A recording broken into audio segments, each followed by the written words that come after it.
Yeah, I hope you enjoy the video that I'm just about to shoot. Well, I shot yesterday of the find, so it was the first time using the Coiltek 10x5 DD CTX coil. There's the normal standard ones. There's the 11 inch, there's the 17 inch. I also there also is a 6 inch, which I don't actually have. So you'll see from the video, I was really happy with this coil. Very good at sort of target separation, getting right in. You'll see from some of the finds that I'll go through later, some very small targets. So it's very good at picking out small targets, even in very trashy areas. So the site we're going to, that you'll see is an old goldfield site. A lot of trash, so these are open fields where farmers typically, some of the old buildings are sort of pushed up into areas, so they have like an intensity of iron targets close to where the buildings were and where they're pushed up to be. And then as you get out from there, the targets become, unless the iron targets become less pronounced, and you can actually pick some higher or some nicer targets up. So hope you enjoy the video. I must admit this is going to be something that I'm going to use a lot of, the 10x5. Really good. I love the elliptical coils, I love the 17 inch, and I love this one, so highly recommend you get that. Cheers. Hey everyone, just out here trying the new Coiltek 10x5 on the CTX, which is just there. A lot of rubbish around here, as you can see. You can see the iron stuff there, it's iron here, so we're really trying to push the machine to the max. Gives good separation. Looks like we've got a first halfpenny of some description here, or a token. Looking at how flat that is, I'd say it's a George the Third halfpenny. So yeah, not a bad start. Always good to get a good, nice coin. Let's hope we can separate some other good targets out of here. Cheers.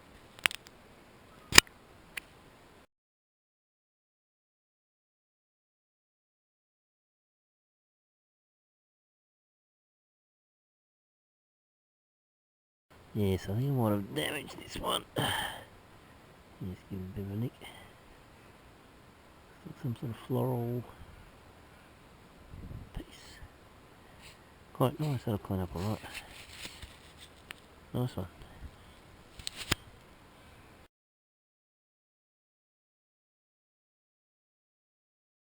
Yeah, you can see some of the charcoal down there. Now pull this out, let's just come out in 3 pieces. I'll go away. But you can see it's got a bit of a pattern to it. I'm just wondering whether that's a top of a cane or something like that. Quite interesting. It'd be good to see when I clean it up. That's what it looks like. There's nothing else in the hole, but yeah, nice one.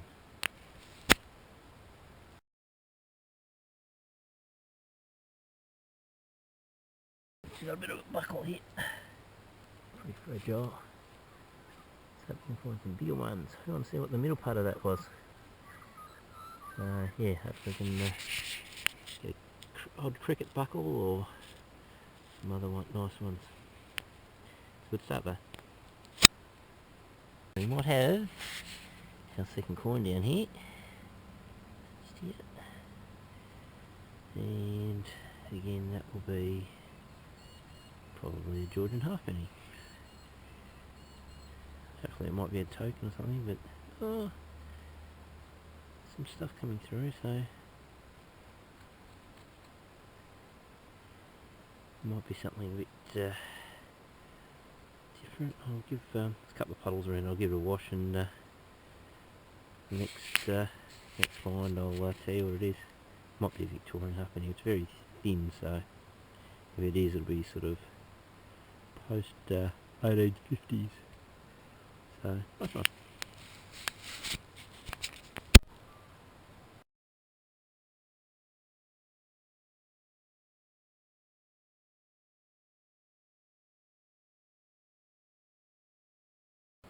That, my friends, is a threepence. Very old one, I'd say.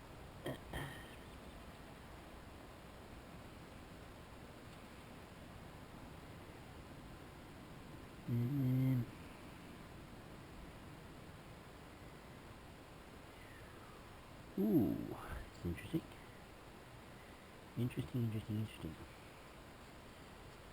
I'll have to give this a bit of a clean in the water next to me, and we'll come back here.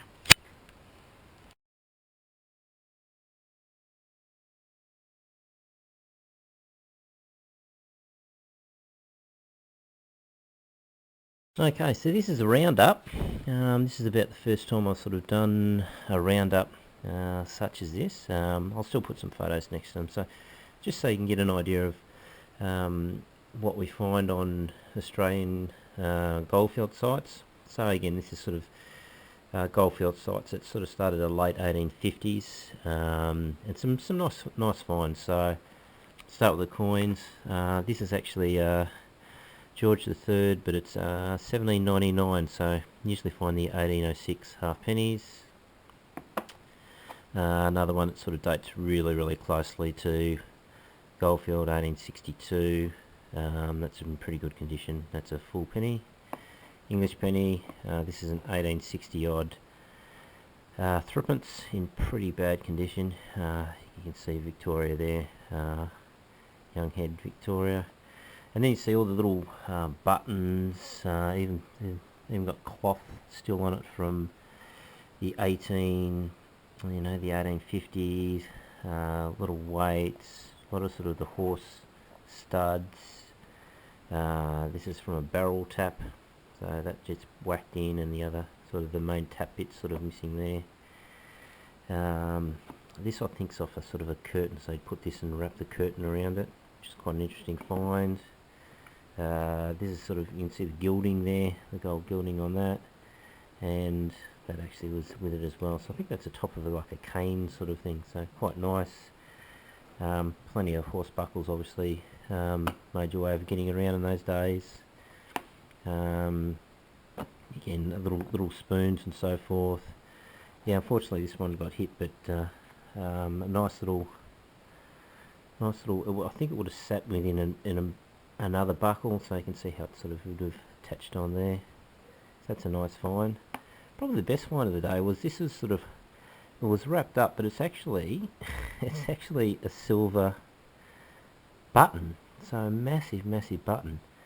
So I gather once it's fallen off or something, they've sort of wrapped it up and thought, oh, at least I can actually get some the silver value out of it. So that's a bit of dirt and still in there, but yeah, some really interesting finds. That's a bit of a harmonica. Yeah, you can see a lot of the ornamental stuff was made in lead in those days. Obviously didn't know the health risks with lead in those days. Nice little bell. Not sure what that would have been off. Again, it's a Chinese site, so I know Chinese were big on sort of bells. I'm pretty sure that's a Chinese button as well. And I think they're linked with Chinese as well. So there's the finds. As I said, there'll be a few photos, so I don't video all of the finds because you just don't know what comes out. So there is a bag full of junk that goes with this as well. So hope you enjoy the videos, and look forward to bringing some more out to you. See you, mate. Bye.